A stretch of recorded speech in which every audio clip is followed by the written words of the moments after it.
지지난 금요일부터 주일까지 3일 동안 말씀 집회를 가졌습니다.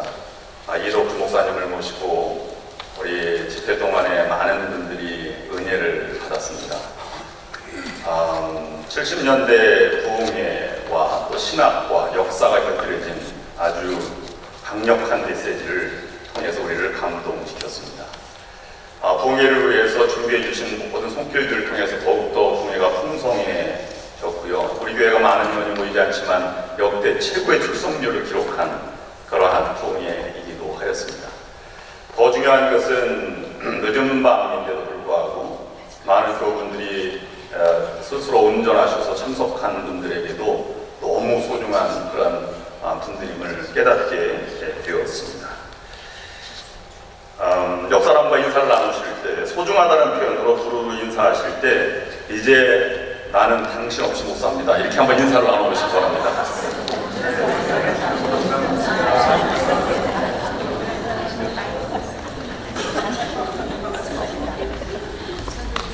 살기 싫다고요. 당신이 없어서.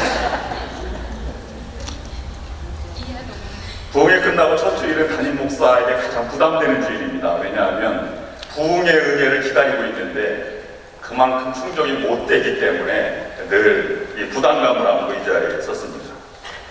여러분들이 크게 그래도 우리 목사님이 최고야 이런 마음으로 들어주시면 제가 더 신이 나서 설교할 수 있지 않을까 하는 생각을 해보게 됩니다.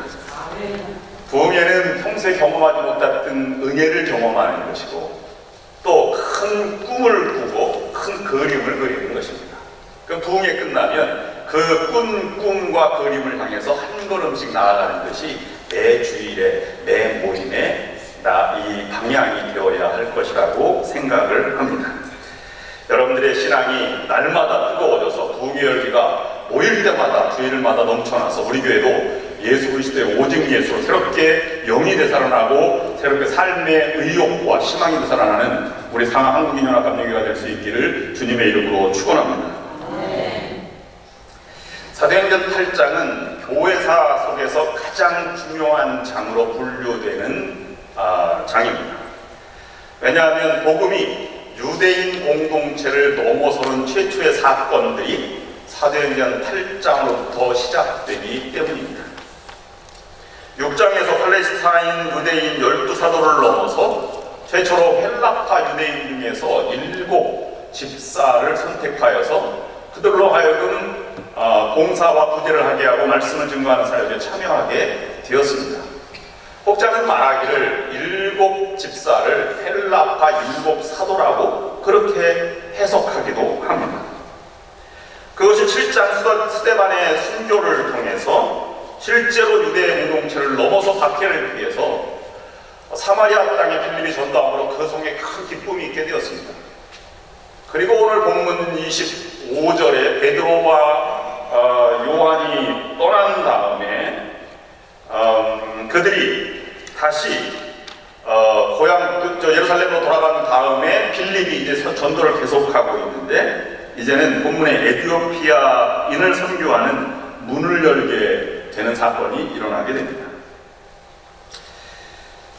3절 말씀에 보면 사울이 교회를 전멸할 때 이런 표현이 나오는데 전멸하다는 말은 근본적으로 없애다, 진멸하다는 뜻과 같은 것이죠.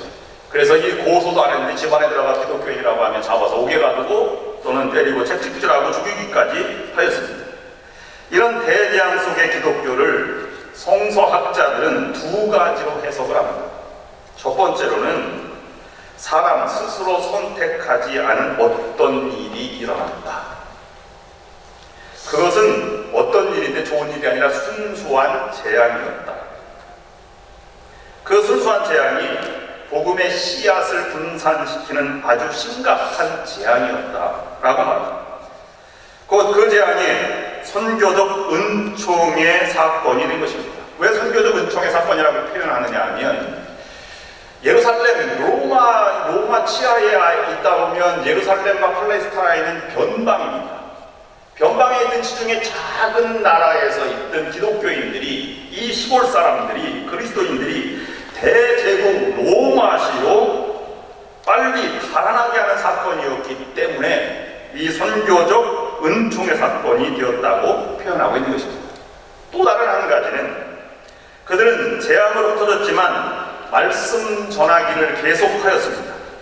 예루살렘에서 설교할 수 없었으니 이제 그 복음을 그 이외의 지역, 세계 어느 곳에서나 설교할 수 있는 길이 열리게 된 것입니다. 극단적 궁지가 오히려 복음의 핵심으로 기회가 된 것이라고 표현하고 있습니다. 그 중심 인물은 오늘 본문에 나와 있는 빌립이라고 하는 사람입니다. 그런데 더 중요한 것은 빌립을 움직이게 하는 성령의 역사였다. 이렇게 8장은 우리에게 보여주고 있는 것입니다. 성령에 사로잡힌 빌립의 선교는 예수 그리스도의 전도 방법을 이어간 것입니다. 그러면 오늘 우리들이 21세기 살아가는 샌프란시스코 안에서 살아가는 상하 한국인연합감리교회에 오늘 본문이 전해주는 성령의 인도하심과 이끌림이 무엇을 상징하고 무엇을 우리에게 이끌어가는가라고 하는 것을 고민해보지 않을 수 없는 것입니다. 성령의 이끌림은 나의 생각과 방법을 뛰어넘어서 고정관념을 뛰어넘고 고착된 사고와 생활 방식을 부수어 하나님의 사람이 되게 하는 것입니다. 오늘 26절 이하의 빌립이 성령에 이끌려 에디오피아 내시에게 전도한 것도 이것을 보면 한 작은 사건이지만 이 사건이 기독교 역사상 얼마나 많은 영향을 미쳤느냐 하는 것을 생각해 볼 수 있습니다. 기독교가 아프리카의 첫 열매가 된 이 내시를 통해서 시작된 복음이 그 후에 엄청난 신학의 발전을 가져오게 되었습니다. 정통신학을 이루어가는, 여러분들이 많이 들어봤던 어거스틴도 아프리카 출신입니다. 정통신학을 정립한 대신학자 누비디안이라고 하는 사람도 아프리카 출신이요. 또는 초대 기독론 논쟁의 가장 뜨거웠던 순간에 아리우스와 아다나시우스의 논쟁에서 기독론이 하나님과 동일 본질이시다라고 하는 논쟁에서 승리를 가져온 아다나시우스가 아프리카 출신입니다. 초대 가장 위대했던 교구였던 터툴리안도 모두 아프리카 출신 열매들입니다. 우리는 북아프리카 신앙인들의 기독교 신앙을 특대성한 것에 우리는 우리 기독교인으로서 감사해야 할 것입니다.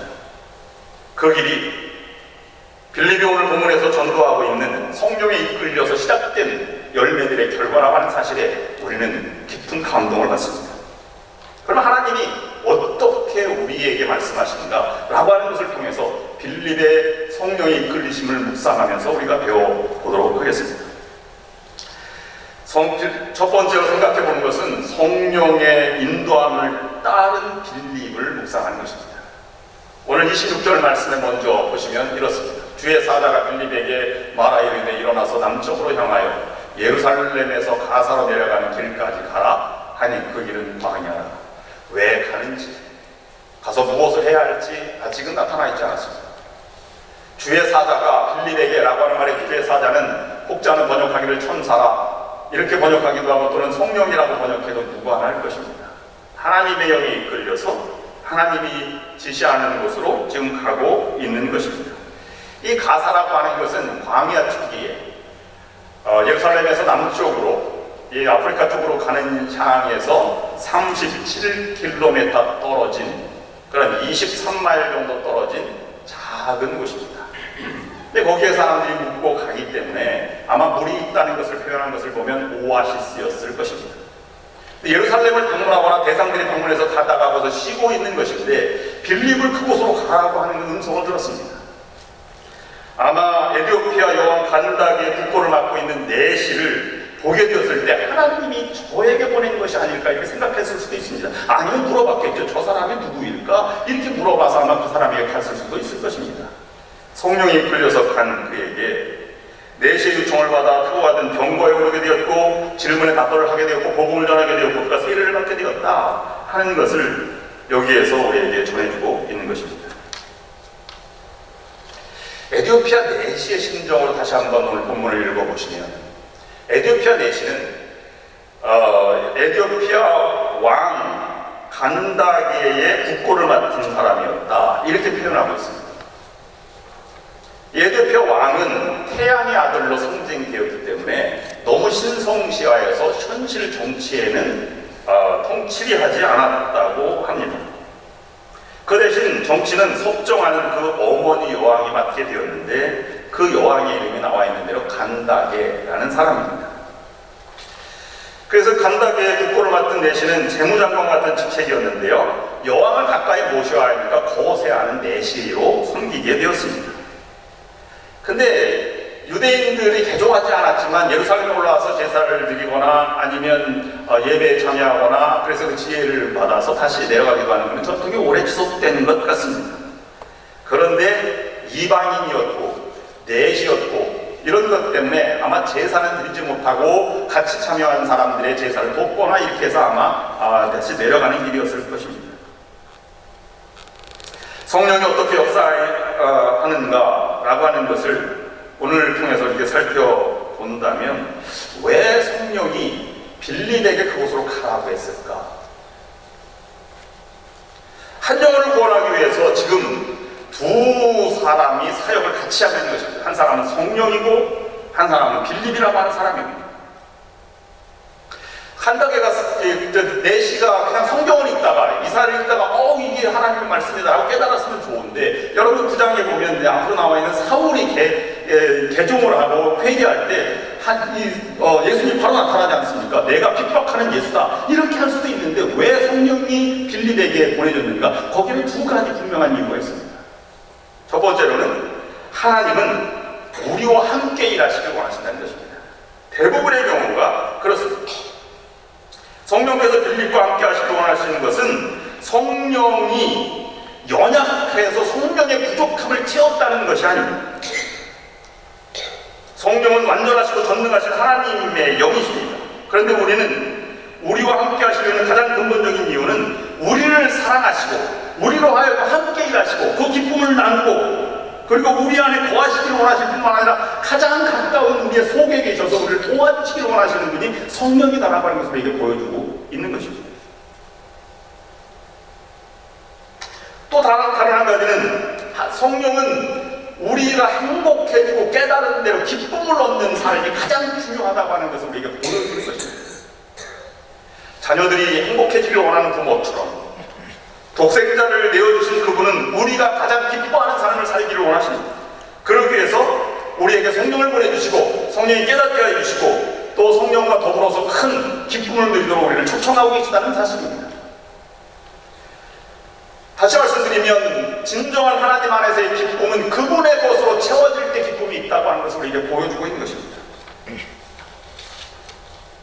우리와 함께 일하시면서 깨닫게 하실 뿐만 아니라 치유하시고 회복시켜주시고 우리를 성장시켜주시고 그리고 세상에서 맛보지 못하는 큰 기쁨과 그 능력과 그런 승리를 맛보게 해주시는 분이 성령이라고 하는 것입니다. 이것이 빌립에게 나타난 성령을 통해서 우리에게 말씀하시는 하나님의 마음이요 하나님의 방법이요 하나님의 길인 것입니다.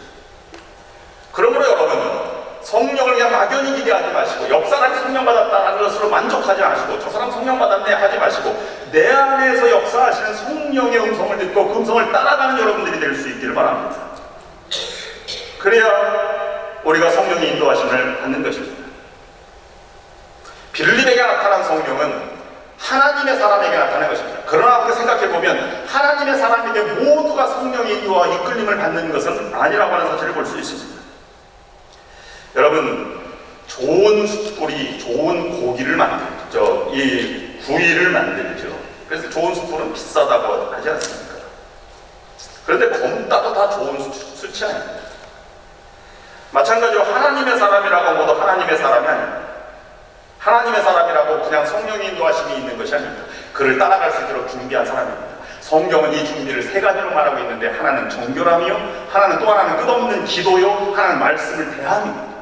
그것을 통해서 우리는 성령이 우리에게 말씀해 주고 있는 것입니다. 여러분 식당에 가면 그릇에 만약에 고급 식당에 갔는데 그릇에 뭐가 묻었어요. 그러면 여러분 그 음식 안 먹죠. 다른 걸로 바꿔달라고 하지 않습니다. 우리에도 마음에 정결함이 없으면 성령께서 우리를 인도하지 않습니다. 하나님께 무릎 꿇고 기도하지 않는 자에게 성령께서 가까이 대하지 않습니다. 말씀을 통해서 말씀하시는 성령의 역사가 말씀을 보지 않고 그냥 내 생각대로 살아가는 사람에게 성령의 인도하심이 있을 리가 없는 것입니다. 그러므로 성령 인도하심을 하는 깨끗한 사람을 사도 바울은 동역자라고 표현했습니다. 그래서 고린도전서 3장 9절 말씀에 분명하게 말씀하고 있습니다. 우리는 하나님의 동역자들이요 너희는 하나님의 밭이요 하나님의 집입니다. 그러면 어떻게 빌립에게 역사하셨을까 하는 것을 우리가 구체적으로 생각해 보아야 할 것입니다. 오늘 주인공은 빌립이지만 빌립 속에서 뒤에서 역사하시는 성령이 주인공입니다. 성령이 빌립을 선택하셨고 성령이 빌립에게 가도록 하셨고 말하도록 하셨고 세례를 베풀도록 하셨습니다. 그러므로 가장 열심히 일하는 분도 성령이십니다. 성령의 역사 인도하시는 결국은 한 영혼을 구원하는 길이요, 그를 세워주는 길이요, 그리고 이 영혼을 구원하기 위해서 사람들의 모든 열정을 쏟는 그 과정을 우리에게 보여주고 있는 것입니다. 이 성령의 역사 임하기까지 우리에게 주는 과정들이 있습니다. 이 과정들을 묵상하면서 우리도 성령의 인도함을 받아야 할 것입니다. 첫 번째로는 방향을 가르쳐 주신다 하는 것입니다. 사도행전 8장 26절 말씀 다시 한번 읽어보면 이렇습니다. 주의 사자가 빌립에게 말하여 이르되 일어나서 남쪽으로 향하여 예루살렘에서 가사로 내려가는 길까지 가라 하니 그 길은 광야라. 맨 처음에 말한 말이 남쪽으로 라는 말입니다. 가사로 내려가라, 이런 표현이 있는 것입니다. 구체적인 응답을 우리는 원하지만 하나님은 방향을 정해주십니다. 열심보다 방향이 훨씬 더 중요하기 때문입니다. 제가 이 보스턴 지역에서 목회하는 선배 목사님께 들은 얘기입니다.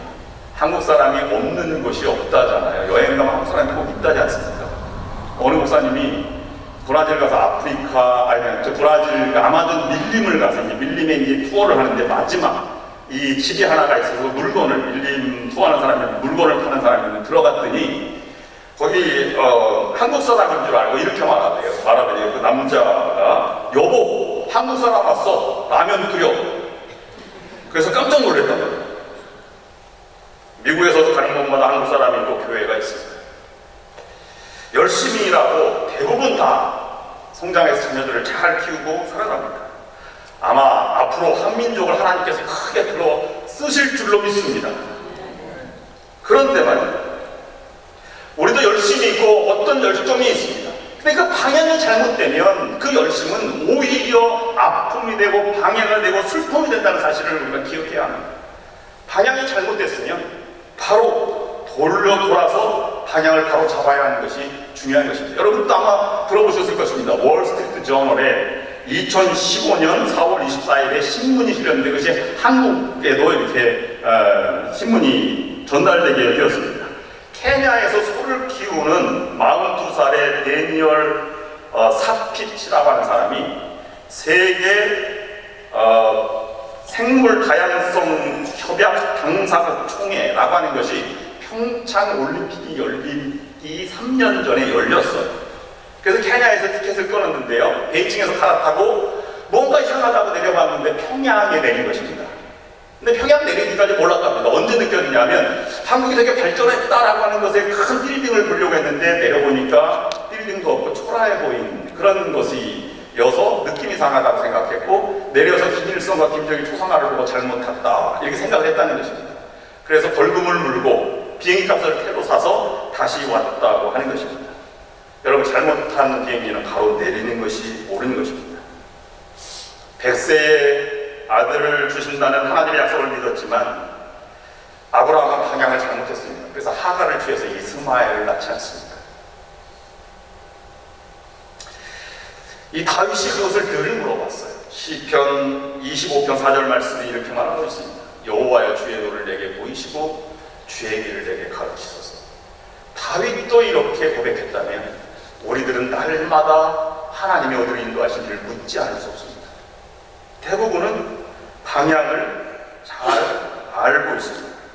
그런데 그 방향대로 살아갑니까? 아니면 여러분들의 방향을 정해서 살아갑니까?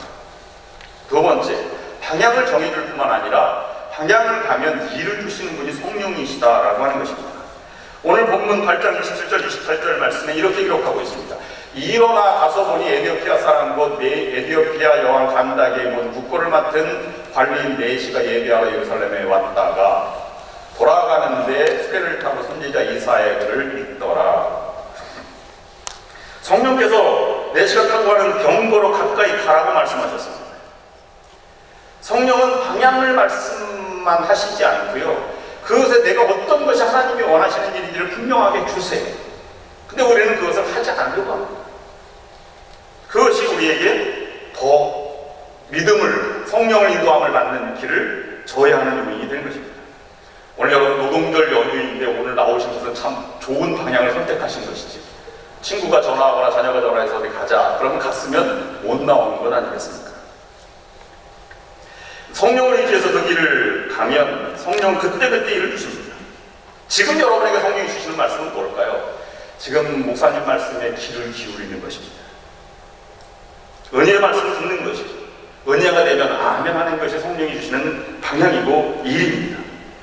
설교에 은혜가 되지 않아도 여러분 아멘하고 은혜 받은 자처럼 이렇게 하는 것이 성령이 인도하시는 일입니다.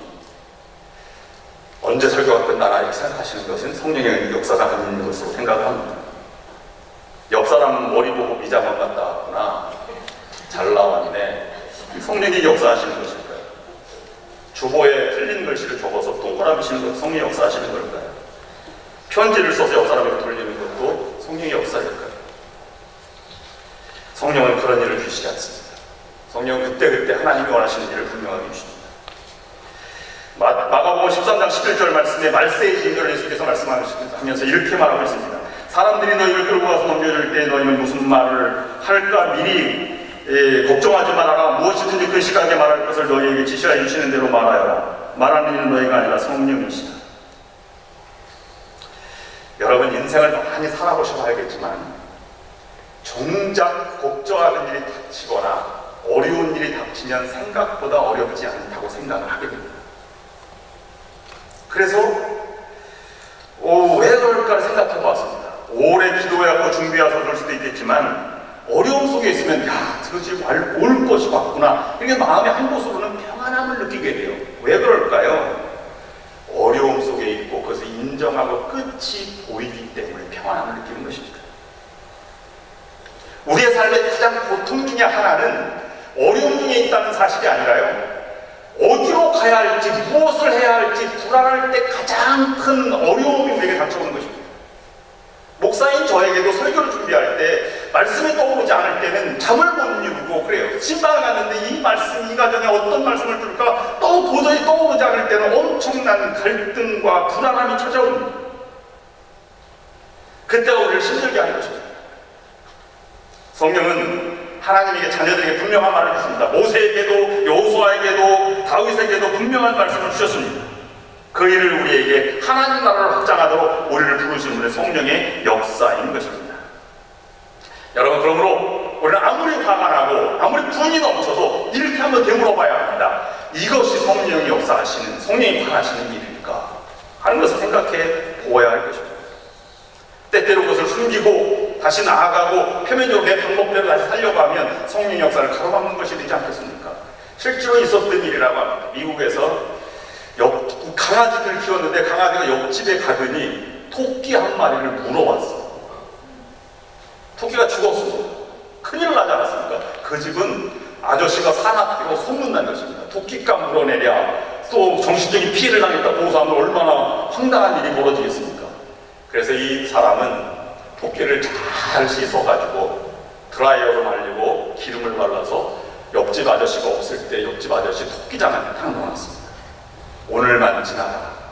여러분, 그럴 때는 어떻게 오늘만 지나가라 그러면 불안한 생각이 들죠. 불안하면 불안한 쪽으로 상황이 흘러가는 건 아시죠? 저녁에 초인종 소리가 들렸어요. 영도 깜짝 놀랐습니다. 더 놀란 것은 들고 온 초인종 누른 사람 옆집 아저씨라는 거예요. 더 놀란 것은 아저씨가 토끼를 들고 온 거예요. 심장이 벌렁벌렁해서 콩알 말해졌습니다. 근데 아저씨가 이렇게 말하는 것입니다. 참 이것을 어떻게 설명할지 모르겠는데 혹시 아십니까? 제가 어제 저녁에 토끼가 죽어서 땅속에 묻었는데 오늘 밖에 나갔다 와보니까 토끼가 살아가지고 토끼장 안에서 또 죽어 있더라고요. 이걸 어떻게 설명합니까? 여러분, 우리가 이렇게 살아가지 않습니다.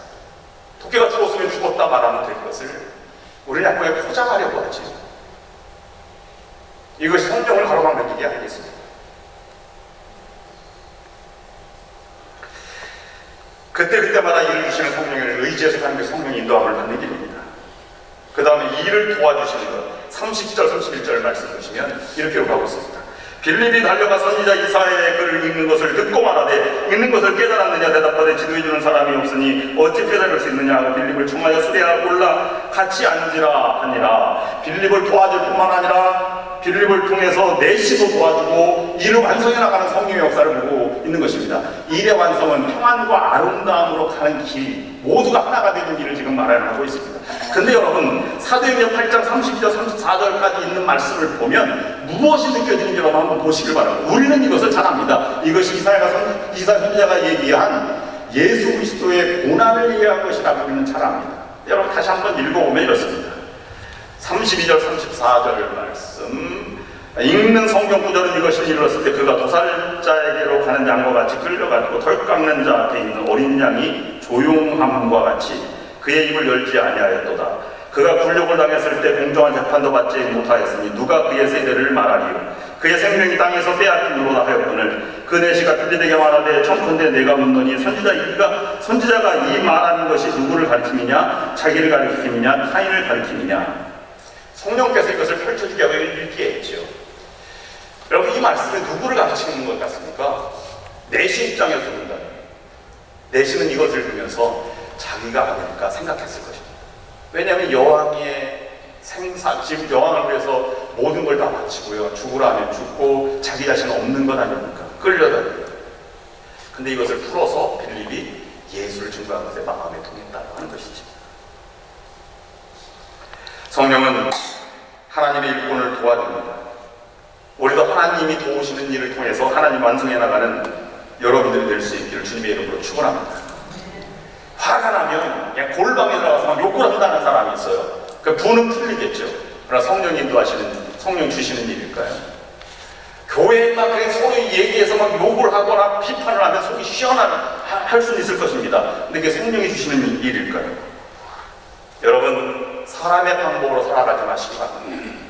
하나님께서 완성해 주시는 길, 하나님께서 인도하시는 길로 나아가서 하나님의 큰 능력을 받는 여러분들이 될 수 있기를 바랍니다. 성령은 일을 마무리 짓는 분도 성령이십니다.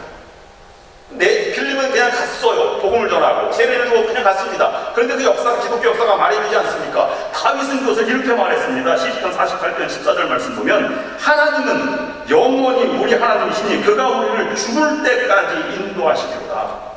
죽고 나서 하나님께서 아벨의 죽음으로 우리를 말한다, 이렇게 믿음의 일장에서 우리를 고백하고 있지 않습니까? 하나님은 우리를 도와주십니다. 우리 일을 완성해 주십니다. 여러분을 불안해도 하나님을 잡고 나아가면 그 일이 완성될 것입니다. 우리 교회를 하나님께 도와주십니다. 100년 동안 도와주신 하나님의 역사가 앞으로 100년 동안 또 도와주시지 않을 리가 없는 것입니다. 그것을 믿고 나아가 하나님의 일을 완성해 나가도록 맡기고 우리가 할 수 있는 부분에 최선의 일을 다하면 되는 것입니다. 그 성령을 붙드신 여러분들이 될 수 있기를 주님의 이름으로 축원합니다. 마지막 10절, 사도행전 8장 38, 39에 보면 이렇게 했습니다. 수레를 명하여 수레를 멈추고 빌립과 내시가 둘 다 물에 내려가 빌립이 세례를 베풀고 둘이 물에 올라올 때 주의 영이 빌립을 이끌어간지라 내시는 기쁘게 길을 가므로 그를 다시 못하니라. 여기 이끌어가다라고 하는 말은 다 이 초자연적인 능력을 사용할 때 하는 말입니다. 갑자기 사라지게 하였다, 갑자기 끌어갔다, 이런 말입니다. 이것을 동양에서는 무협지에서 축지법 이런 것으로 생각하기도 합니다. 하나님은 전능한 방법으로 하나님께서 이루어 가신다는 것을 우리에게 보여주고 있는 것입니다. 결론입니다. 성령의 인도하심은 다 보여주지 않는다는 것입니다. 왜냐하면 빌립이 내려가서 세례를 베풀고 이렇게 다 정해졌다면 빌립은 두 가지 중에 하나를 선택해야 했습니다. 내가 그 길을 너무 힘드니까 포기하든지, 아니면 내가 하나님처럼 가서 모든 일을 다 주관해서 하든지, 둘 중에 하나를 선택해야 할 것입니다. 하나님은 우리의 연약한 체질을 아시기 때문에 교만하거나 주저하지 않도록 우리가 그때 하나님께서 생각을 하게 하시고 일을 주시고 이끌어 가시는 분, 그러므로 하나님께서 또 순종하도록 하시는 분이 성령의 역사라고 하는 것을 우리가 분명히 기억해야 할 것입니다. 아브라함도 야곱도 요셉도 모세도 그가 가는 길이 어딘지 몰랐습니다. 그런데 결론은 가나안으로 하나님의 인도하시는 길로 나아가게 되었다는 것입니다. 여러분, 성령을 의지해서 믿음의 길을 걸어가시길 바랍니다. 사람의 방법과 사람의 뜻과 사람의 의지로 신앙생활 하지 마시길 바랍니다. 그러면 하나님께서 인도하시는 더 크고 놀라운 세계로 여러분을 인도해 가실 것입니다. 그것은 여러분이 가고자 했던 길보다 더 놀랍고 더 위대한 발걸음이 될 것입니다. 그런 여러분들과 우리 교회가 될 수 있기를 주님의 이름으로 축원합니다.